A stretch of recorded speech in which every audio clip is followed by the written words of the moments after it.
प्यारे विद्यार्थियों, आशा करते हैं सभी घर में सुरक्षित होंगे और अच्छे से पढ़ाई कर रहे होंगे। आज हम कक्षा 10 का तीसरा अध्याय दो चर वाले रैखिक समीकरण युग्म के बारे में पढ़ेंगे। प्यारे विद्यार्थियों, आप सभी ने पिछली कक्षा में दो चर वाले रैखिक समीकरण के बारे में अच्छे से पढ़ा है। आइए अब हम कुछ उदाहरणें लेते हैं।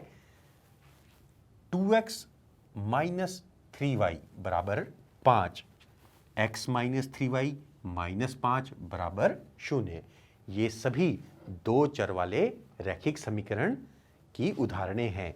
इसका व्यापक रूप है ax जमा by जमा c बराबर 0। हम किसी भी समीकरण को इसके साथ तुलना कर सकते हैं, पर हमें हमेशा ध्यान रखना होगा इसमें a, b तथा c वास्तविक संख्याएं हैं तथा x और y चर हैं। तो बहुत ध्यान से हमें यह देखना होगा कि a तथा b कभी भी इकट्ठे शून्य नहीं हो सकते। उस स्थिति में यह कभी भी दो चर वाला रैखिक समीकरण नहीं दर्शाएगा। देखिए, हम कुछ उदाहरण लेते हैं, जैसे कि x माइनस 5 बराबर 0। इसमें हम देख सकते हैं by वाला पद नहीं है, अर्थात इसमें b जो है वो 0 है। इसको हम व्यापक रूप में कैसे लिख सकते हैं? 1x जमा 0y माइनस 5 बराबर 0। तो हम देख सकते हैं b, जब हम इसे तुलना करेंगे व्यापक रूप के साथ तो b 0 है तथा a 1 है और c माइनस 5 है। तो अर्थात a और b दोनों इकट्ठे शून्य नहीं है। अगर ऐसा होता तो यह दो चर वाला रैखिक समीकरण कभी नहीं बनता। इसलिए हम हमेशा लिखेंगे a स्क्वायर जमा b स्क्वायर नॉट 0।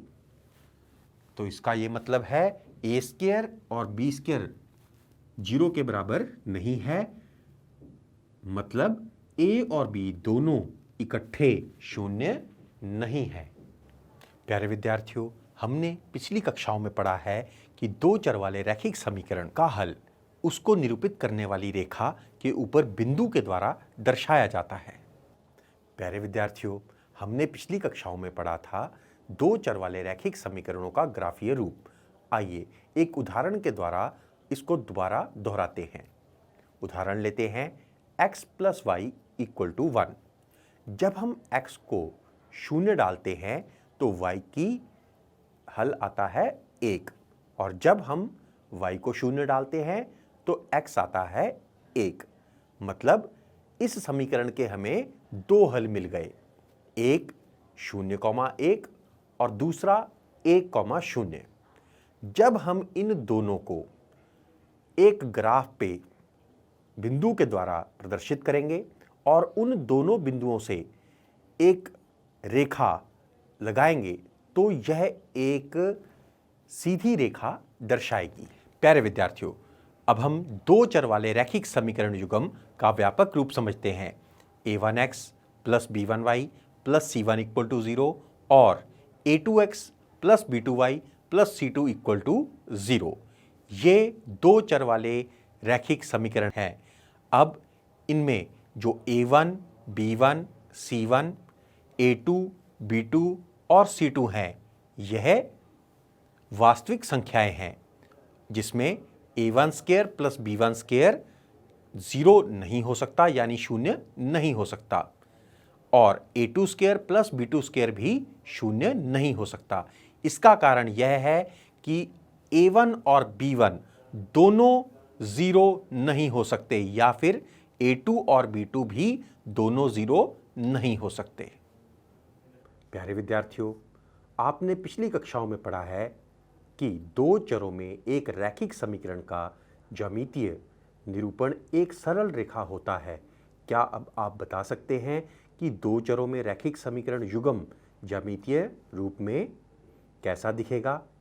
यह दो सरल रेखाएं होंगी जिन्हें साथ साथ लिया जाएगा।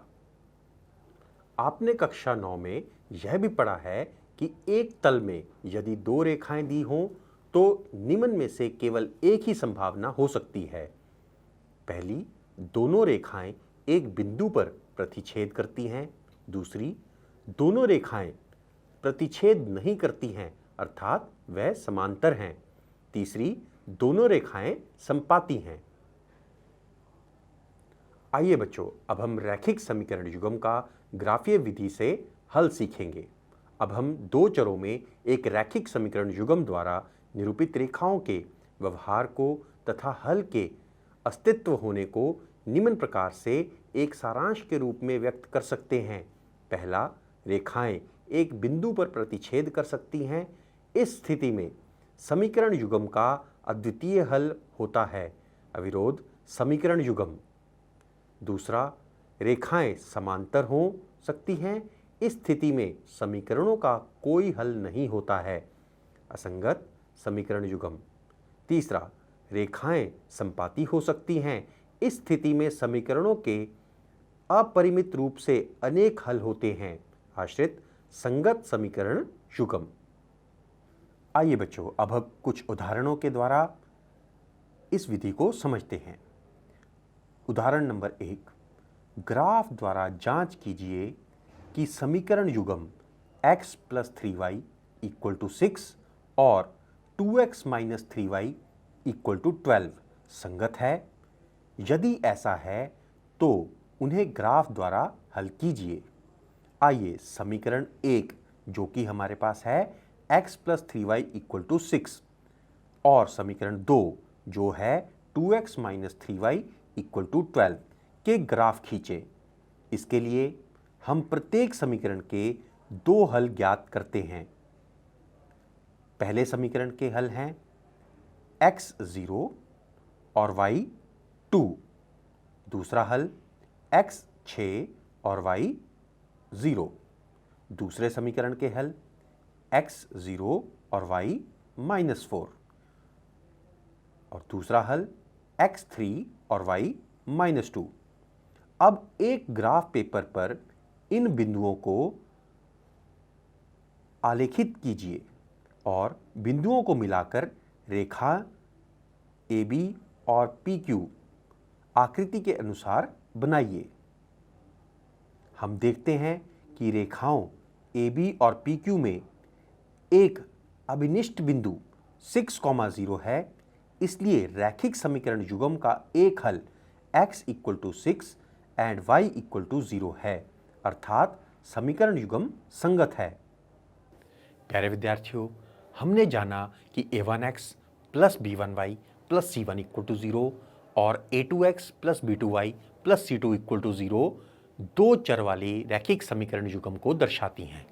अब हम a1/a2, b1/b2 और c1/c2 का मान ज्ञात करें और उनकी तुलना करें। यदि a1/a2 b1/b2 के बराबर नहीं है तो यह एक प्रतिच्छेद करती हुई रेखाओं को दर्शाता है और इसका केवल एक हल होगा। आइए अब हम एक उदाहरण लेते हैं जिसमें दो रैखिक समीकरण युग्म हैं x + y = 4 तथा x - 2y = 0। आइए अब हम इनके ग्राफीय हल को समझते हैं। हम दोनों रेखाओं को एक ही ग्राफ पर बनाएंगे। हम देख सकते हैं x + y = 4 दो बिंदुओं से गुजरता है, 4,0 तथा 0,4।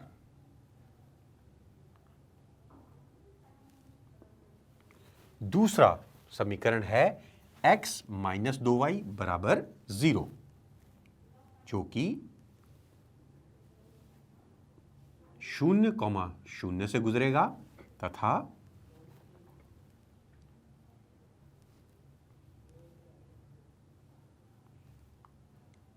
दूसरा बिंदु इसमें लेंगे, x को डालेंगे 2 तो y आएगा 1। तो दूसरा बिंदु है x 2 और y 1, अर्थात यह दो बिंदुओं से गुजर रही एक रेखा है। हम यह देख सकते हैं कि दोनों एक जगह पर प्रतिच्छेद कर रहे हैं। अब हम इन दोनों समीकरणों की a1 बटा a2 तथा b1 बटा b2 का मान ज्ञात करेंगे। a1 बटा a2 है 1 बटा 1 अर्थात 1 और b1 बटा b2 है 1 बटा -2 अर्थात -1 बटा 2। तो हम देख सकते हैं a1 बटा a2 का मान b1 बटा b2 के मान के बराबर नहीं आया। तो हम अच्छे से समझ पाए कि ऐसी रेखाएं जो एक स्थान पर प्रतिच्छेद करती हैं उनका a1 बटा a2 b1 बटा b2 के बराबर नहीं आता जब इन्हें हम व्यापक रूप के साथ तुलना करते हैं। तो हम यह कह सकते हैं कि इस रैखिक समीकरण युग्म का केवल एक ही हल है। यदि a1 बटा a2 b1 बटा b2 के बराबर है और c1 बटा c2 के भी बराबर है तो यह संपाती रेखाएं दर्शाती हैं जिनके अपरिमित रूप में अनेक हल होंगे। अब हम एक उदाहरण लेते हैं। x जमा y माइनस 4 बराबर 0, 2x जमा 2y माइनस 8 बराबर 0। आइए अब हम इनका ग्राफ बनाते हैं। जब हम x जमा y माइनस 4 का ग्राफ बनाएंगे तो यह एक सीधी रेखा होगी जो दो बिंदुओं से गुजरेगी 4,0 तथा 0,4। और जब हम 2x जमा 2y माइनस 8 बराबर 0 की रेखा बनाएंगे तो वह भी यही रेखा होगी जो 4,0 तथा 0,4 से गुजरेगी। अर्थात यह दोनों एक ही रेखा दर्शाएंगी। इसका मतलब यह संपाती रेखाएं हैं जिनके अपरिमित रूप से अनेक हल होंगे। अब हम इसे व्यापक रूप के साथ तुलना करते हैं तो a1 बटा a2 का मान आता है 1 बटा 2, b1 बटा b2 का मान आता है 1 बटा 2 तथा c1 बटा c2 माइनस 4 बटा माइनस 8 वो भी 1 बटा 2। तो हम देख सकते हैं a1 बटा a2 b1 बटा b2 के बराबर है तथा c1 बटा c2 के भी बराबर है। तो हम कह सकते हैं ऐसा युग्म जिसमें a1 बटा a2 b1 बटा b2 तथा c1 बटा c2 तीनों बराबर हों तो वह संपाती रेखाएं दर्शाती हैं और उनके अपरिमित रूप से अनेक हल होते हैं। आइए बच्चों अब हम एक प्रश्न करते हैं। k के किस मान के लिए निम्न रैखिक समीकरणों के युग्म के अपरिमित रूप से अनेक हल होंगे? 3x माइनस y जमा 8 बराबर 0, 6x माइनस ky जमा 16 बराबर 0। अब हम इसमें a1 बटा a2 b1 बटा b2 तथा c1 बटा c2 का मान ज्ञात करते हैं। a1 बटा a2 है 3 बटा 6 यानी 1 बटा 2, b1 बटा b2 है माइनस 1 बटा माइनस k यानी 1 बटा k और c1 बटा c2 भी 1 बटा 2 है, वह 8 बटा 16 था जो 1 बटा 2 होता है। अर्थात a1 बटा a2 तो c1 बटा c2 के बराबर है। यह b1 बटा b2 जो कि 1 बटा k है उसके भी बराबर होगा। अर्थात 1 बटा k 1 बटा 2 के बराबर है अर्थात k 2 के बराबर है। अर्थात k इक्वल टू 2 के लिए समीकरणों के युग्म के अपरिमित रूप से अनेक हल हैं।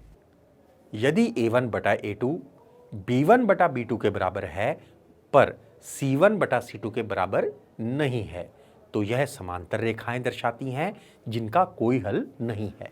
अब हम एक और उदाहरण लेते हैं।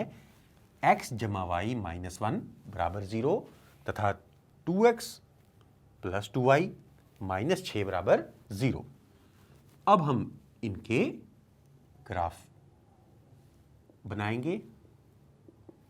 तो हम देख सकते हैं x जमा वाई माइनस 1 बराबर 0 दो बिंदुओं से गुजरता है, 1,0 तथा 0,1।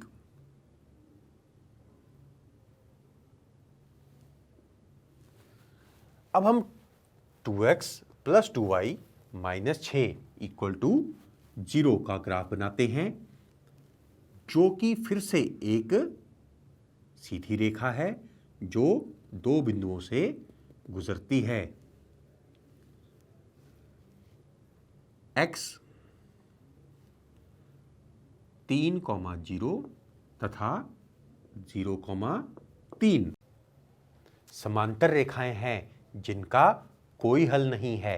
अब हम इनकी तुलना व्यापक रूप के साथ करें तो a1 बटा a2 का मान आता है 1/2, b1 बटा b2 का मान आता है फिर से 1/2 तथा c1 बटा c2 का मान आता है -1/-6 अर्थात 1/6। हम ध्यान से देखें तो हमें एक चीज पता लगती है कि a1 बटा a2 b1 बटा b2 के तो बराबर है, पर c1 बटा c2 के बराबर नहीं है। तो हम ये कह सकते हैं जिन रैखिक समीकरण युग्म में a1 बटा a2 b1 बटा b2 के बराबर है पर c1 बटा c2 के बराबर नहीं है, वह समांतर रेखाएं दर्शाती हैं जिनका कोई हल नहीं होता। आइए बच्चों, अब हम एक रैखिक समीकरण युग्म को हल करने की बीजगणितीय विधि के बारे में जानते हैं। पहली विधि है प्रतिस्थापन विधि। आइए अब हम प्रतिस्थापन विधि को कुछ उदाहरण लेकर समझते हैं। आइए बच्चों, अब हम प्रतिस्थापना विधि द्वारा कुछ उदाहरणों को हल करते हैं। x plus y equal to 14 और x minus y equal to 4, इसे हम 1 नंबर और इसे 2 नंबर समीकरण देते हैं।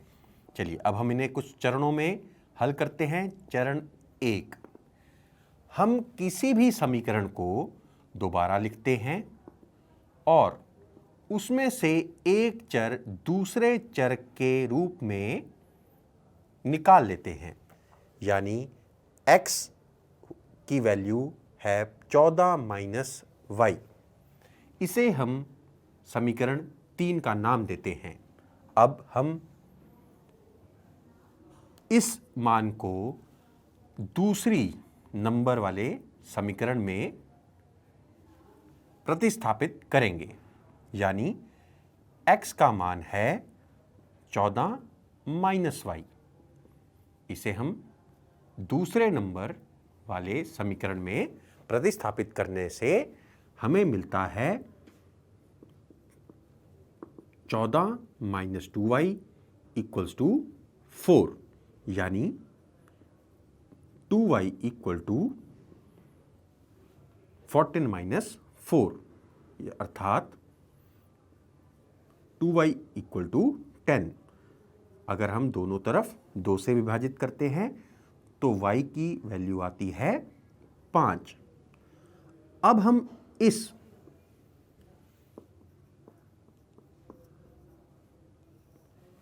y के इस मान को समीकरण 3 में प्रतिस्थापित करते हैं। यह हमारा चरण 3 है, यानी x equal to 14 minus y. अब हम यहाँ y की मान को डालते हैं, यानी x की मान 9। हमने इस समीकरणों का हल निकाल लिया है, यानी x इक्वल टू 9 और y इक्वल टू 5 इन दो चर वाले रैखिक समीकरण युग्म का हल है। आइए अब हम इसे दोबारा जांच के देखते हैं। हम दोनों समीकरणों में x और y के मान को डालते हैं, यानी पहले समीकरण में बायां पक्ष है x प्लस वाई, तो हम x की जगह 9 और y की जगह 5 डालें तो हमें उत्तर मिलता है 14, जो कि दाएं पक्ष के बराबर है। अब हम दूसरे समीकरण में x का मान 9 और y का 5 डालते हैं तो हमें दायां पक्ष 4 और बायां पक्ष भी 4 दोनों बराबर मिलते हैं। यानी हमारा जो हल x = 9 और y = 5 है वह इस दो चर वाले रैखिक समीकरण युग्म का हल है। आइए बच्चों, अब हम एक और उदाहरण लेते हैं। s - t = 3 है, यह हमारा समीकरण 1, और s/3 जमा t/2 = 6 हमारा समीकरण नंबर 2। इसमें s और t हमारे दोनों चर हैं। आइए अब इसे हल करते हैं। चरण नंबर 1, इसमें हम क्या करेंगे, किसी भी एक समीकरण को दोबारा लिखेंगे और एक चर दूसरे चर के रूप में निकाल लेंगे। उसे हम समीकरण नंबर 3 का नाम देंगे। अब चरण 2, जो हमने चर दूसरे चर के रूप में निकाला है उसे हम समीकरण नंबर 2 में प्रतिस्थापित करेंगे। यानी s/3 जमा t/2 = 6। अब s की जगह हम क्या डालेंगे, 3 + t।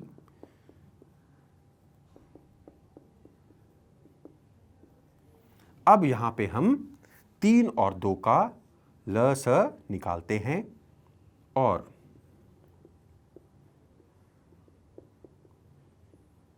इस समीकरण को हल करते हैं। तो आइए, हमने देखा कि इसका बायां पक्ष बना,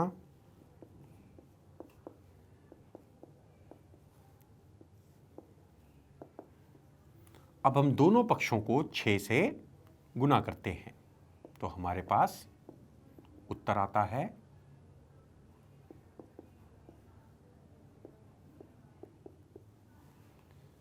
जिसका मतलब 6 को दाएं पक्ष में ले जाएंगे, जिससे हमारे पास उत्तर आता है 5t = 30। अर्थात अगर इसे हम अब 5 से विभाजित करें तो t का मान आता है 6। अब इस t के मान को हम समीकरण नंबर 3 में प्रतिस्थापित करेंगे, जिससे हमें s का मान मिल जाएगा। यानी कि s का मान है 9। तो हमारे पास s और t दोनों का मान आ गया है। हम इसे दोनों समीकरणों में डालकर जांच भी सकते हैं कि हमारा उत्तर सही है या नहीं। आइए बच्चों, अब हम इसमें समीकरण नंबर 1 में इन दो मानों को डाल के देखते हैं। s का मान है 3, 9 और t का 6, जिसका उत्तर आता है 3, जो कि हमारा दायां पक्ष है। अब हम समीकरण नंबर 2 में इन्हें प्रतिस्थापित करते हैं तो हमारे पास उत्तर आता है 9/3 जमा 6/2, यानी कि 3 जमा 3, यानी कि उत्तर 6, जो हमारा दायां पक्ष है। यानी हमारा जो उत्तर है t = 6 और s = 9 बिल्कुल सही है।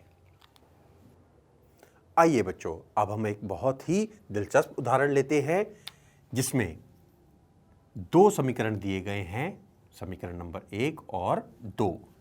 2x + 3y = 9 और 4x + 6y = 18।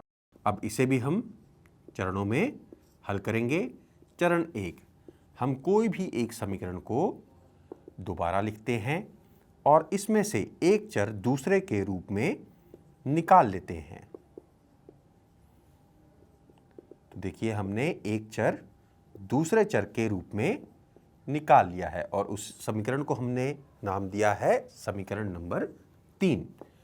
अब चरण नंबर 2 में हम क्या करेंगे, इस मान को दूसरे समीकरण में प्रतिस्थापित कर देंगे। यानी कि 4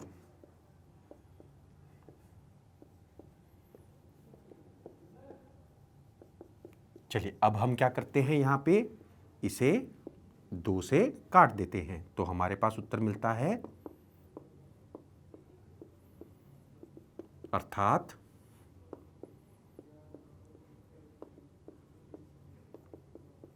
देखिए यहां पर जो चर हमें निकालना था वही कट गया, यानी कि 18 इक्वल टू 18 उत्तर आ गया। इसीलिए मैंने आपको कहा था कि कुछ दिलचस्प उदाहरण लेते हैं। अब मैं आपको इसका मतलब समझाता हूं कि ऐसा क्यों हुआ। इसका मतलब यह है कि यह कथन y के सभी मानों के लिए सत्य है, यद्यपि इससे y का कोई मान हल के रूप में नहीं प्राप्त होता है। इसलिए हम x का कोई निश्चित मान नहीं पाते हैं।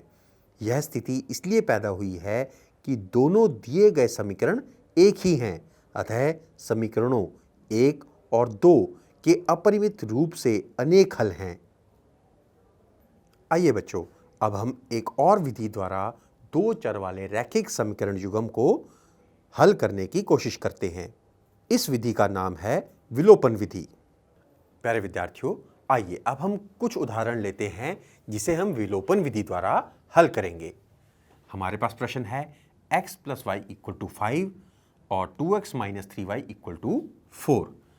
हमें इसमें किसी एक चर के गुणकों को बराबर करना है, यानी या x या y दोनों में से किसी एक के गुणकों को बराबर करते हैं।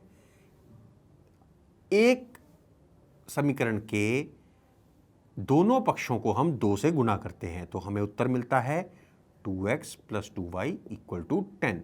हम इसे समीकरण नंबर 3 देते हैं। अब दूसरे समीकरण में पहले ही हमारे x चर का जो गुणक है वो 2 है, तो उसे हम दोबारा से उस समीकरण को ऐसे ही लिख देते हैं। हम ऐसा इसलिए कर रहे हैं ताकि हमारे किसी भी एक चर के गुणक समान हो सके। अब हम क्या करेंगे, दूसरे चरण में यह हमारा चरण नंबर 1 था। अब दूसरे चरण में हम दोनों समीकरणों को माइनस करेंगे, यानी 2x और 2x कट गया और दायां पक्ष आया 6, बायां पक्ष आया 5y, तो y का उत्तर हमें मिला 6/5। अब चरण 3 में हम जो y का उत्तर है उसे पहले समीकरण में प्रतिस्थापित करेंगे ताकि हमें x का मान ज्ञात हो जाए। तो अब हमने क्या किया, x = 5 - 6/5, तो x का उत्तर मिला यानी 19/5। तो x हमारे पास उत्तर है, x = 19/5 और y = 6/5। अब यह हमारे समीकरणों का हल है। हम इसे दोनों समीकरणों में प्रतिस्थापित करके जांच सकते हैं कि हमारा उत्तर सही है या नहीं। आइए अब हम इसे पहले समीकरण में डाल के देखते हैं। तो 19/5 जमा 6/5 कितना होता है, 25/5। यह हमारा दायां पक्ष आया है 5, जो कि दाएं पक्ष के बराबर है। आइए अब हम दूसरे समीकरण में इन्हीं मानों को डाल के देखते हैं। तो हमारे पास उत्तर आएगा -3 × 6/5, जो कि आता है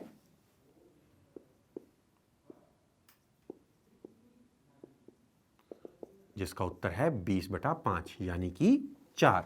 यही हमारा दायां पक्ष था दूसरे समीकरण का। तो हमारा हल x = 19/5 और y = 6/5 इन दो चर वाले रैखिक समीकरण युग्म का सही हल है। प्यारे विद्यार्थियों, अब हम एक और उदाहरण को हल करेंगे विलोपन विधि द्वारा। हमारे पास दो समीकरण हैं, 3x - 5y = 4 और 9x - 2y = 7। चरण 1 में हम पहले समीकरण को 3 से गुना करेंगे तो हमें उत्तर मिलेगा 9x minus 15y equal to 12। इसे हम समीकरण नंबर 3 का नाम देंगे और दूसरे समीकरण को दोबारा लिखेंगे। हमें इस चरण में यह देखना बहुत जरूरी है कि किसी एक चर के गुणकों को बराबर होना चाहिए। अब चरण 2 में हम देखते हैं इन्हें घटा के, तो हम इन दो समीकरणों को घटाएंगे जिससे हमें उत्तर मिलेगा माइनस 13y इक्वल टू 12 में से 7 घटाइए तो क्या मिलता है उत्तर 5, यानी कि y का उत्तर है -5/13। तो हमें y का मान ज्ञात हो गया -5/13। अब इस y के मान को हम किसी भी एक समीकरण 1 या 2 में प्रतिस्थापित कर सकते हैं ताकि हमें x का मान ज्ञात हो सके। तो हम इसे पहले समीकरण में प्रतिस्थापित करते हैं जिससे हमें उत्तर मिलता है यानी 3x इक्वल टू 4 माइनस 25/13 अर्थात 3x इक्वल टू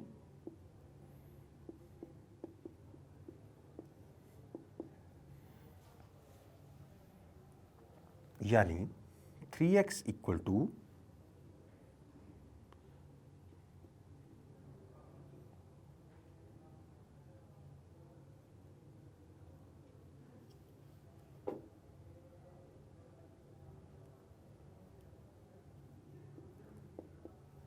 27/13 यानी कि x इक्वल टू, अब 3 से दोनों तरफ भाग करेंगे तो हमें उत्तर मिलेगा 9/13। तो हमारे पास x का जो मान है वो है 9/13 और y का जो मान है वो है -5/13। हम इसे दोनों समीकरणों में डालकर दोबारा जांच सकते हैं कि हमारा हल सही है या नहीं। प्यारे विद्यार्थियों, आशा करता हूं आप इन दोनों मानों को इन दोनों समीकरणों में दोबारा प्रतिस्थापित करके जांचेंगे। प्यारे विद्यार्थियों, आज हमने 2 चर वाले रैखिक समीकरण युग्म के बारे में सीखा। हमने यह सीखा कि कैसे इन्हें ग्राफीय विधि द्वारा हल किया जाए। हमने यह भी सीखा कि बीजगणितीय विधि द्वारा हम इसे कैसे हल कर सकते हैं। हमने 2 प्रकार की विधियां सीखी, एक तो विलोपन विधि और दूसरा प्रतिस्थापना विधि। आशा करता हूं आपको यह सभी अच्छे से समझ आ गया होगा।